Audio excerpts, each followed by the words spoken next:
नमस्ते दोस्तों, मैं हूं सम्राट चौधरी और आप देख रहे हैं मेरे चैनल इंडी वर्ल्ड एंटरटेनमेंट को। क्या आपको पता है कि आज कोरियन मीडिया क्लेम कर रहा है कि दुनिया के 200 से ज्यादा देशों में से सिर्फ 3 देश कोरिया, ताइवान और यूनाइटेड स्टेट्स दुनिया के एडवांस्ड सेमीकंडक्टर्स बनाते हैं। और शॉकिंग बात यह है कि चाइना जैसे सुपर पावर और इंडिया जैसे इमर्जिंग जायंट आज भी इस रेस में पीछे हैं। लेकिन सवाल सिर्फ इतना नहीं है कि चाइना और इंडिया फेल क्यों हुए, असली सवाल है ये 3 देश सक्सीड क्यों हुए और फ्यूचर में क्या इंडिया इस गेम को बदल सकता है। दोस्तों, सेमीकंडक्टर सिर्फ एक छोटे से चिप का नाम नहीं है। ये वही चिप है जो smartphone, missile, AI, electric vehicles, fighter jets, satellites, medical systems, banking और राष्ट्रपति का न्यूक्लियर कमांड तक कंट्रोल करता है। यानी आज का असली वॉर सेमीकंडक्टर है।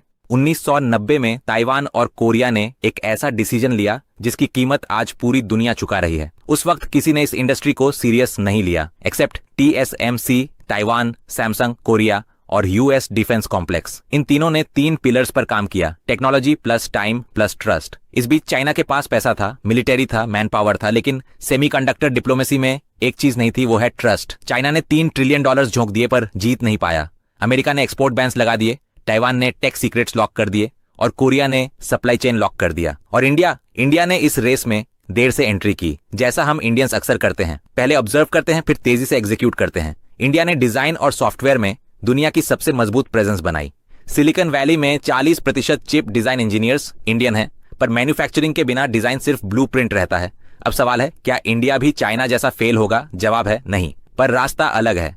चाइना ने इस रेस को मिलिट्री फोर्स से जीतने की कोशिश की। इंडिया इसे global partnership, supply chain diplomacy और लॉन्ग टर्म टैलेंट बेस से जीतना चाहता है। और यही सस्टेनेबल पाथ है। आज दुनिया की इकोनॉमी, मिलिट्री पावर और एआई डोमिनेंस एक ही चीज पर डिपेंड करती है, सेमीकंडक्टर चिप। क्या इंडिया अगले 20 साल में सेमीकंडक्टर मैप बदल सकता है? और अगर बदल सकता है तो किस स्ट्रेटेजी के साथ? तो चलिए कोरियन मीडिया की ये रिपोर्ट देखते हैं, उसके बाद काफी सारे कमेंट्स भी पढ़ेंगे। Let's start.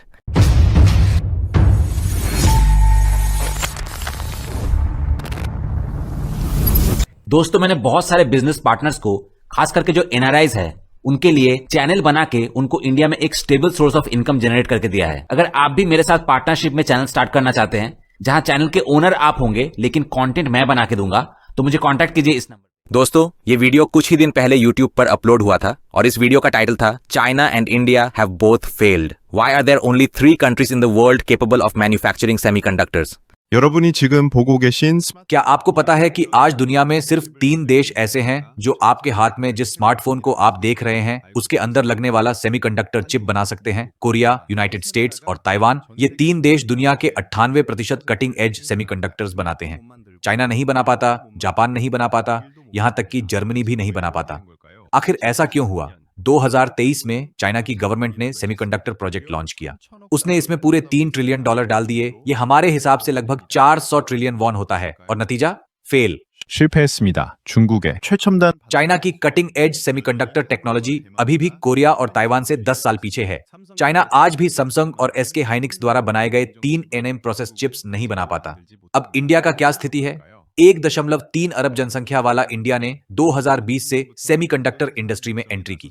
उन्होंने $2 अरब इन्वेस्ट किए, लेकिन अभी तक एक भी कटिंग एज सेमीकंडक्टर फैक्ट्री नहीं बनी। 도 짓지 못했습니다. 계획만 발표하고 एक्चुअल प्रोडक्शन जीरो। 오늘 이 영상에서는 आज की वीडियो में मैं आपको समझाऊंगा कि ऐसा क्यों है। दुनिया के 200 से ज्यादा देशों में से सिर्फ 3 देश ही सेमीकंडक्टर क्यों बना पाते हैं। और कृपया ध्यान से सुनिए, क्योंकि ये स्ट्रक्चर फ्यूचर में कभी नहीं बदलेगा। 까지 집중해서 들어주십시오. ये सिर्फ टेक्नोलॉजी का मामला नहीं है, ये नेशनल सर्वाइवल का मामला है। सबसे पहले बात करते हैं कि सेमीकंडक्टर कितना जरूरी है। सुबह आप उठते हैं और स्मार्टफोन का अलार्म बंद करते हैं, उसमें सेमीकंडक्टर लगा होता है। आप कॉफी मशीन से कॉफी बनाते हैं, वहां टेम्परेचर कंट्रोल सेमीकंडक्टर करता है। आप गाड़ी से ऑफिस जाते हैं, एक कार में औसतन 1500 सेमीकंडक्टर पार्ट्स लगे होते हैं। 대 평균 1,500개의 반도체 칩이 들어갑니다. 회사 ऑफिस पहुंचकर आप कंप्यूटर पर काम करते हैं, वो पूरा सेमीकंडक्टर्स पर चलता है। शाम को घर लौटकर आप टीवी ऑन करते हैं, वहां भी सेमीकंडक्टर होता है। 2023 में ग्लोबल सेमीकंडक्टर मार्केट $500 अरब से भी ज्यादा था। हमारी करेंसी में ये लगभग 650 ट्रिलियन वॉन होता है। 조 원입니다. 그런데 이 लेकिन इतने बड़े मार्केट पर सिर्फ 3 देशों का कंट्रोल है। कोरिया की सैमसंग इलेक्ट्रॉनिक्स और SK Hynix memory semiconductor market के 70% पर कब्जा रखती है। 중요합니다. 대만의 ताइवान की TSMC फाउंड्री मार्केट के 60% को कंट्रोल करती है। 10%를 차지합니다. मि국의 인텔 यूनाइटेड स्टेट्स की इंटेल और एनवीडिया CPU और GPU मार्केट में डोमिनेट करती हैं। तो सवाल उठता है कि बाकी देश इस मार्केट में क्यों नहीं घुस पाते। 시장에 진입하지 못하는 걸까요? इसका पहला कारण है टेक्निकल बैरियर। 첫 번째는 기술 장벽입니다. सेमीकंडक्टर बनाना इंसानों द्वारा बनाई गई सबसे कॉम्प्लेक्स प्रोसेस है। ये रॉकेट लॉन्च करने से भी ज्यादा कठिन है। ऐसा क्यों? क्योंकि ये मैटर करती है इसकी साइज के ऊपर। 자, 그럼 중국은? 중국의 반도체 기업 직원 व्हाट अबाउट चाइना? चाइना में सेमीकंडक्टर कंपनीज की संख्या 1 मिलियन से भी ज्यादा है। सुनकर अमेजिंग लगता है ना? लेकिन यहाँ एक बड़ा ट्रैप है। पीएचडी रिसर्चर्स कितने हैं? केवल 5,000। ये कोरिया का 4 में से एक हिस्सा है। मैन्युफैक्चरिंग पर्सनल की बात करें तो सिर्फ 30,000 लोग। ये कोरिया का आधा है। ऐसा क्यों? क्योंकि चीन के पास सेमीकंडक्टर इंडस्ट्री को ग्रो करने का टाइम ही कम मिला। चाइना ने सेमीकंडक्टर इंडस्ट्री में सीरियस ग्रोथ 2015 से शुरू की। अभी सिर्फ 9 साल हुए हैं। वहीं कोरिया ने 1983 में शुरुआत की थी, यानी 41 साल। 41 वर्सेस 9, गैप बहुत बड़ा है। 9년입니다. 격차가 너무 큽니다. 인도는 더 심각합니다. इंडिया की सिचुएशन और सीरियस है।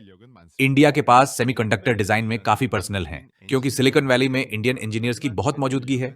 लेकिन मैन्युफैक्चरिंग पर्सनल बहुत कम है। इंडिया में एक भी हाईटेक वन सेमीकंडक्टर फैक्ट्री नहीं है, इसलिए मैन्युफैक्चरिंग एक्सपीरियंस बिल्ड करने का कोई मौका ही नहीं है। इंडियन गवर्नमेंट ने 2022 में इंसेंटिव अनाउंस किया। कहा गया कि इंडिया में सेमीकंडक्टर फैक्ट्री लगाने वाली कंपनीज के इन्वेस्टमेंट का 50% सरकार सपोर्ट करेगी। पीएसएमसी, इंटेल और सैमसंग तीनों को इंटरेस्ट था, लेकिन अंत में कोई नहीं आया। क्यों? क्योंकि मैन पावर नहीं है। सेमीकंडक्टर फैक्ट्री बनाना सिर्फ बिल्डिंग बनाना नहीं होता, उसे चलाने के लिए हजारों इंजीनियर्स चाहिए होते हैं। 엔지니어가 필요합니다. 인도에는 इंडिया के पास ऐसे लोग नहीं हैं। बाहर से लाओ तो कॉस्ट बहुत ज्यादा पड़ता है। आखिर में इकोनॉमिक्स फेल हो जाती है। 경제성이 없습니다. 네 번째 이유 I tell you the another reason. दूसरा रीजन है सप्लाई नेटवर्क।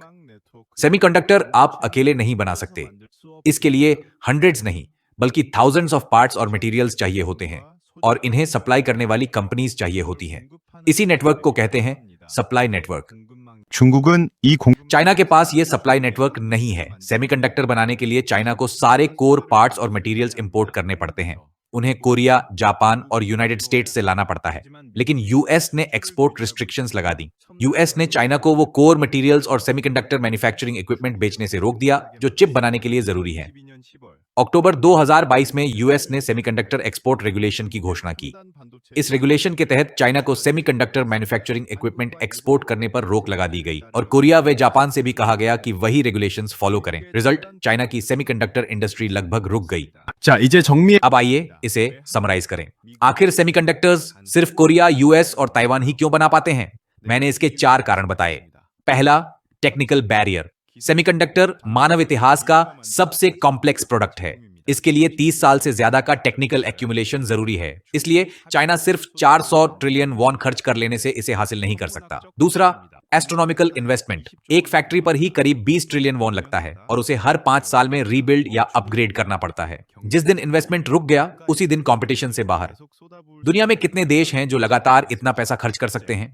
तीसरा, टैलेंट डेवलपमेंट। एक सेमीकंडक्टर एक्सपर्ट तैयार करने में 20 साल लगते हैं। कोरिया ने 41 साल में 1,30,000 एक्सपर्ट्स तैयार किए। ये ओवरनाइट कैचअप वाली चीज नहीं है। 아닙니다. 넷째, चौथा, supply chain network. Hundreds of partners और सप्लायर्स को साथ में ग्रो करना पड़ता है। 40 साल में बना नेटवर्क कुछ सालों में कॉपी नहीं किया जा सकता। 제할 수 없습니다. 이 네 가지 इन चारों फैक्टर्स ने मिलकर एक ह्यूज एंट्री बैरियर बनाया है, और ये बैरियर आगे और बढ़ेगा। जितनी टेक्नोलॉजी एडवांस होगी, उतना इन्वेस्टमेंट बढ़ेगा और बैरियर और ऊंचा होता जाएगा। 장벽은 더 높아집니다. 중국, 인도, चाइना, इंडिया और यूरोप इस क्षेत्र को चैलेंज कर रहे हैं, लेकिन सक्सेस की संभावना लगभग शून्य है। कोरिया, यूएस और ताइवान ने जो स्ट्रक्चर बनाया है, वह कम से कम अगले 10 से 20 साल तक बना रहेगा। अब इससे हमारे लिए क्या लेसन निकलता है?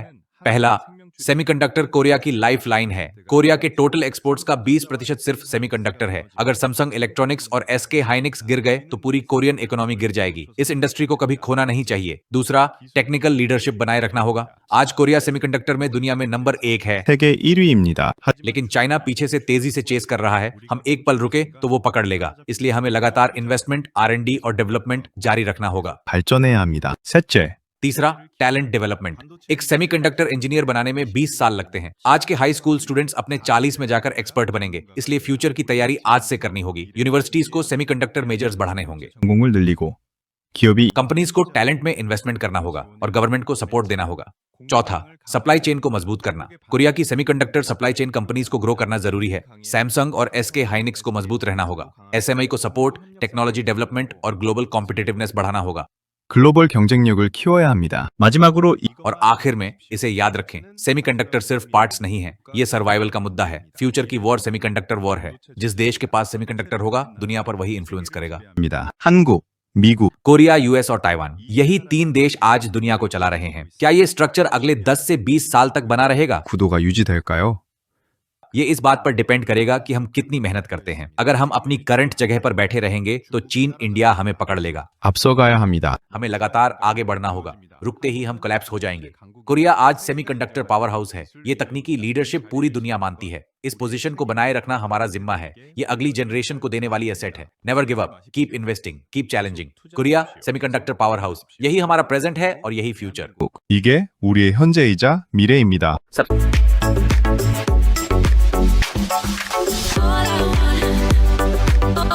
सबसे पहले सीजी ने लिखा है कि चाइना से टेक्नोलॉजी और टेक रिलेटेड पर्सनल का आउटफ्लो बहुत सावधानी से रोकना होगा क्योंकि देश का राइज और फॉल इसी पर डिपेंड करता है। उसके बाद केकेडी टूस ने लिखा है कि गवर्नमेंट को एक्टिवली सपोर्ट करना चाहिए। बड़ी कॉर्पोरेशन से पहले वही साउथ कोरिया के रियल ब्रेड विनर हैं। सेमीकंडक्टर्स सिर्फ बड़ी कॉर्पोरेशन ही डेवलप कर सकते हैं। उसके बाद गेमगो ने लिखा है कि ये अपनी सक्सेस पे आराम करने का टाइम नहीं है। चाइना की टेक्नोलॉजी डराने वाली स्पीड से एडवांस हो रही है और वो सेमीकंडक्टर इंडस्ट्री छोड़ने वाला देश नहीं है। उसके बाद सार्जेंट स्क्वायर ने लिखा है कि लगता है टेक्नोलॉजी चाइना को लीक हुई है और वो जल्दी पकड़ेगा। उसके बाद शिनाब्रो ने लिखा है कि इंटेल अपने फैब्स में खुद सेमीकंडक्टर बना सकता है, लेकिन एनवीडिया टीएसएमसी से कस्टम मैन्युफैक्चरिंग पर डिपेंड है। यूनाइटेड स्टेट्स में लार्ज स्केल में सेमीकंडक्टर सिर्फ माइक्रोन बनाता है। उसके बाद गो गायोंग साम ने लिखा है कि चाइना ने भी हमारी टेक्नोलॉजी चोरी करके बनाया है। उसके बाद अजुब्बा ने लिखा है कि उन्होंने वही टेक्नोलॉजी चाइना को बेच दी।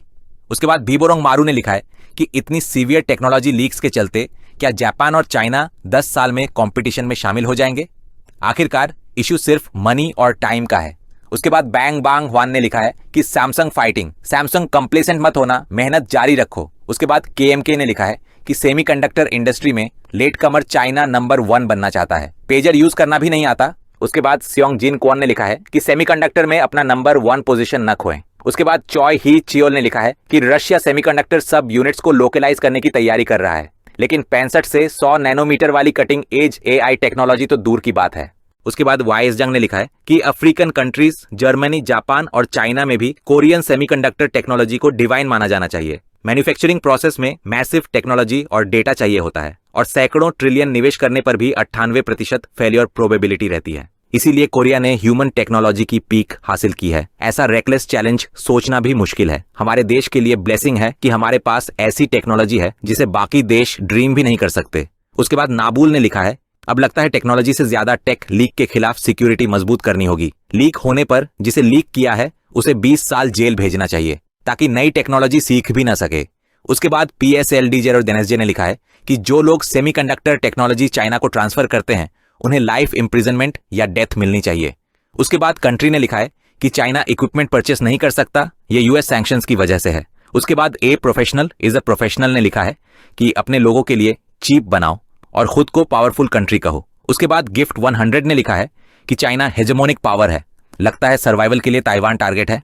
उसके बाद ब्रिट मिसो ने लिखा है कि चाइना ताइवान को सेमीकंडक्टर की वजह से लेना चाहता है। जब वो नहीं हो पाता तो इंडस्ट्रियल स्पाइस भेजते हैं, जब वो नहीं होता तो टेक्नीशियंस को पैसा देकर टेक्नोलॉजी चुराते हैं। उसके बाद स्ट्राइक आर 3411 ने लिखा है कि चाइना और जापान भी सेमीकंडक्टर बनाते हैं लेकिन अल्ट्रा फाइन प्रोसेसिंग में अभी पीछे हैं। एग्जिस्टिंग सेमीकंडक्टर प्रोसेसेस लिमिट पर हैं, कंप्लेसेंट होने पर पल में वाइप आउट हो सकते हैं। उसके बाद SBB 6824 ने लिखा है कि गवर्नमेंट को स्ट्रिक्ट लॉज बनाकर लागू करने चाहिए ताकि सेमीकंडक्टर टेक्नोलॉजी लीक करने वाले ट्रेडर्स को मैक्सिमम पेनल्टी मिले और उनकी सारी एसेट्स कॉन्फिस्केट हों। उसके बाद यंगसॉक किम ने लिखा है कि सेमीकंडक्टर्स बनाने वाले 3 देश हैं, कुछ हफ्तों से ऐसी बातें सुन रहा हूं। उसके बाद टीवी ने लिखा है कि वर्ल्ड को स्पिरिचुअल इंडस्ट्री से यूनाइट करो, कम्युनिकेशन बढ़ाओ और हंगर, रेफ्यूजीज और वॉर को खत्म करो। उसके बाद चार्ली शीन ने लिखा है कि आखिर मामला यूएस के सेमीकंडक्टर इक्विपमेंट बैन पर ही आता है, जिसने चाइना को रोका और ताइवान व कोरिया दोनों को नुकसान दिया। टीएसएमसी ने क्राइसिस में प्रो चाइना स्टैंड से फायदा पाया था, डर है कि फिर वैसा क्राइसिस दोबारा न आए। उसके बाद टेकेडा ने लिखा है कि बाकी रूमर्स छोड़ भी दें, चाइना सेमीकंडक्टर्स नहीं बना सकता, ये कौन सी दवाई लेकर बोले हैं, डायग्नोसिस चाहिए। उसके बाद किंग डे ने लिखा है कि कुछ भी हमेशा नहीं चलता, जापान क्यों कोलैप्स हुआ ध्यान से देखो, यूएस के खिलाफ खड़े हुए तो 1 सेकंड में नष्ट हो जाओगे। एंटी अमेरिकन गवर्नमेंट के रहते साउथ कोरिया का फ्यूचर नहीं है, नेशनलिस्टिक मत बनो। उसके बाद डीएचके ने लिखा है कि अगर चाइना रेयर अर्थ्स कंट्रोल कर ले तो हम सेमीकंडक्टर्स बना ही नहीं पाएंगे, कोरिया तैयारी भी नहीं करेगा उसके बाद स्काई CIH ने लिखा है कि नेशनलिस्टिक होना बंद करो, क्या सिर्फ कोरिया, US और ताइवान ही फ्यूचर में बना पाएंगे? चाइना ने ऑलरेडी 7 एनाइम अचीव कर लिया है, क्या 10 साल? इग्नोरेंस करेज और लाउड वॉइस को जन्म देती है। बिल्कुल सही, तुमने बहुत किया इसलिए लेट एंट्रेंट्स कैचअप नहीं कर पाएंगे। एचिंग प्रोसेस के बारे में कुछ पता है? रैपिंग करने से नॉनसेंस लॉजिकल नहीं हो जाता। उसके बाद लिबरल डेमोक्रेसी ने लिखा है कि इसीलिए लेफ्टिस्ट साउथ कोरिया और ताइवान को चाइना को सौंपना चाहते हैं। उसके बाद किम काफान ने लिखा है कि ऐसा कहना एग्जेजरेशन नहीं कि अर्थ को चिप पर इंग्रेव करने जैसा टेक्नोलॉजी लेवल है। सब